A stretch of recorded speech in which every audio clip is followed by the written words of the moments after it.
A terceira reportagem da série As Crianças e a Tortura mostra a história do preso político mais jovem da ditadura brasileira. Ele era um menino de pouco mais de 2 anos quando foi preso, exposto à tortura, separado dos pais e depois mandado embora do Brasil. Veja agora na reportagem de Luiz Carlos Azenha.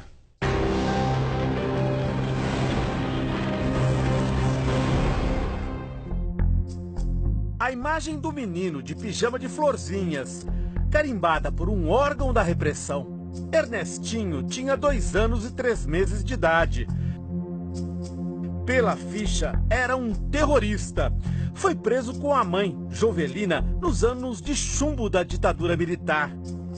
E levado para o centro de torturas mais temido da época. Me levam para o banco, meu pai está no pau de arara e me põe na frente do meu pai, né? E aí eu reajo também. Falo, não, bate no meu pai e tal, né?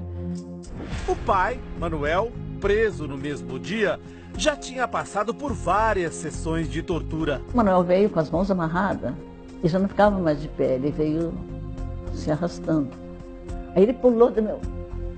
Aí outros pontos que eu não aguento. Ele pulou do meu colo assim e passava a mão. Não bate no meu paizinho, não bate no meu paizinho. Falava pro torturador. Daí levaram o Manuel, daí um pouco levaram ele também. Manuel tinha 23 anos de idade e diz que Ernestinho foi usado muitas vezes para pressioná-lo a entregar os companheiros. Então ele foi ver o Ernesto, assim, aproximadamente 1 metro, 2 metros, e simulavam muito espancamento. Aí depois sumiram com o Ernestinho. Esta foto dos arquivos da repressão registra a saga do Ernestinho e de outras crianças. Foi tirada no dia em que esses 4 foram mandados embora do Brasil, 1 hora antes do embarque para a Argélia. Esse aqui é o Samuel, de 8 anos de idade, irmão do Luiz Carlos, de 6, primo do menorzinho, que é o Ernesto, e irmão da Zuleide, de 4 anos, essa que está com a boneca. O ato institucional número 13 permitiu que eles fossem banidos, ou seja, que perdessem a cidadania brasileira com o argumento de que eram inconvenientes, nocivos ou perigosos à segurança nacional. O Ernestinho estava, então, com apenas 2 anos e 3 meses de idade. Aqui, ó, é uma expressão do que eu estou sentindo, né? É uma expressão, claro, do que eu estou sentindo. Você pegar os depoimentos da minha família, uma criança tão viva, né? Tão viva, tão falante, né? E vem essa expressão. Eu acho assim um absurdo, um absurdo. Desumano. Desumano, com certeza, com certeza. Criança, terrorista, mas a gente nem sabia o que estava acontecendo direito. As crianças estavam com a avó, Tercina Dias de Oliveira, militante da Vanguarda Popular Revolucionária, a VPR, pessoa de confiança do principal líder da organização, Carlos Lamarca. Era o auge do regime de terror. A guerrilha sequestrou o embaixador alemão von Holleben em junho de 1970. O diplomata foi trocado por 40 presos políticos, entre eles Tercina, que exigiu sair do Brasil com os netos que estavam presos e com Ernestinho. Essa criança que você vai ver aqui, você vai me ver, se você pegar fotos mesmo em Cuba, por muitos anos assim. Entre a prisão e o embarque se passaram 30 dias. Até hoje, ninguém sabe onde ele ficou nesse período. Ele já veio da onde ele veio, com outra roupa, o cabelo todo cortadinho. A Zuleide também veio, a Zuleide tinha o cabelo comprido, todo cacheado. Bem cortado? Bem cortado. Eu lembro de uma mulher fazendo uma trança no meu cabelo. Lembro de outra parada assim do lado, assim em pé, e falando assim: você me dá essa trança que eu quero fazer uma peruca. Minha avó falou que eu fiquei doente, que eu fiquei com febre, entendeu? Por causa dos meus cabelos. Isso para uma criança é uma tortura. Os pais contam que no centro de torturas foram pressionados a entregar Ernestinho para a adoção. Aí um desses torturadores, que eu também não me lembro o nome dele, levou a gente para uma sala e sentou nós dois no sofá e falou se a gente queria dar o Ernesto para ele adotar, que ele não tinha filho. e que jamais na vida ele pensou que terrorista teria um filho tão bonito como era o menino. 6 meses depois que Ernesto foi embora, foi a vez de Manuel e Jovelina saírem do Brasil. Eles foram libertados em troca da vida de outro diplomata sequestrado pela guerrilha, o embaixador suíço Giovanni Bucher. Antes de embarcar, os presos passaram por mais uma humilhação. As fotos deles nus foram tiradas na sede da polícia política. Eles queriam tirar minha foto nua, meu marido não me deixou. Aí no outro dia me levaram sozinha.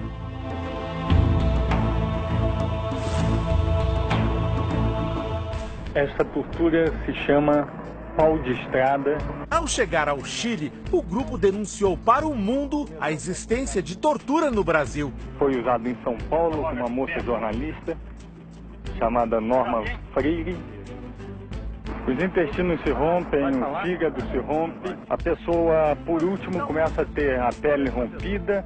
Neste documentário, produzido por cineastas norte-americanos, os ex-presos políticos encenaram como eram torturados nos porões da ditadura. Agora, quando a pessoa está em pau de arara, Manuel e Jovelina denunciaram o uso do filho Ernestinho como instrumento de coação. E é onde este filho assistiu partes da tortura.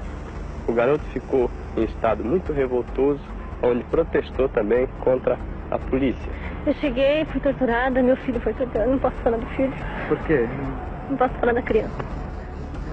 Ela fica emocionada porque a criança passou muito mal. Mais de 40 anos se passaram e Jovelina continua com dificuldade para falar do assunto. Você sabe que a tortura é dura, eu vou gritar e vou espernear. Mas nossos filhos estão... Essa hora me dá. Falar das crianças é duro. Os arquivos guardam imagens de outras crianças que caíram nos porões da ditadura. Tatiana tinha 8 anos de idade, Kátia 4 e Bruna 3. Foram presas com a mãe, Geni Cecília Piola.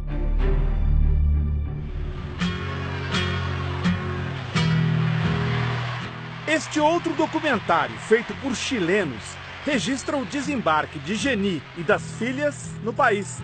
A família vive até hoje fora do Brasil. Vem, vamos embora, que esperar não é saber. Quem sabe faz a hora, não espera acontecer. Ernesto passou toda a infância e a adolescência em Cuba. Nos primeiros anos de exílio, Ernestinho era uma criança diferente. Espera acontecer. Sua primeira memória é mais difícil. É em Cuba? É. E meus pais entrando em casa. E eu correndo e me enfiando embaixo da cama. E com medo. Eu me enfiava, sempre que entrava gente em casa, eu corria e me enfiava debaixo da cama. Além de rejeitar os pais, ele quase não falava. Eu fui levado no pediatra para dizer, para ver se eu era autista, o que era, porque eu não... Até isso? Sim, meus pais fazem isso, né? Mas eu tinha uma inteligência normal, como você estava vendo minhas notas. 9, 9, 9, 10, 10, 10. Ernesto, o mais jovem subversivo fichado no país, hoje é um especialista em tecnologia de informação, mas teve dificuldades em voltar a ser cidadão brasileiro. Perdi todos os meus direitos civis. Perdi o direito de estudar minha língua, perdi o direito de frequentar a escola. Quer dizer, além de eu não poder estudar aqui, nem me dão o direito de reconhecer meu diploma aqui. Não, meu conhecimento que eu perdi em Cuba não vale. Foi só no ano passado. Só o ano passado que reconheceram, né, meu diploma. Além disso, Ernesto enfrentou o preconceito. A gente vive um exílio branco, né? Quer dizer, você tem que se coibir, não pode falar. Se eu falar que eu sou de Cuba, você é reacionário e começa a discussão. Aí vem aquele pessoal que começa a falar de terrorista, disso, imagina. Apesar do sofrimento, ele se orgulha de ter contribuído com a resistência. Essa conjuntura que a gente vive hoje no país, graças a esses jovens corajosos, né? esses jovens corajosos. E aí eu tenho que me incluir. A mãe lembra que num cerco policial, o bebê Ernestinho foi decisivo para convencer os guardas que no carro viajava apenas uma família.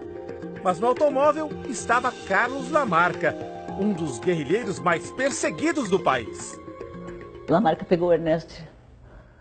Jô, não deixe esse menino sofrer. Nunca na vida ele salvou a minha vida, ele salvou a nossa vida. Esse menino foi que nos salvou, sabe?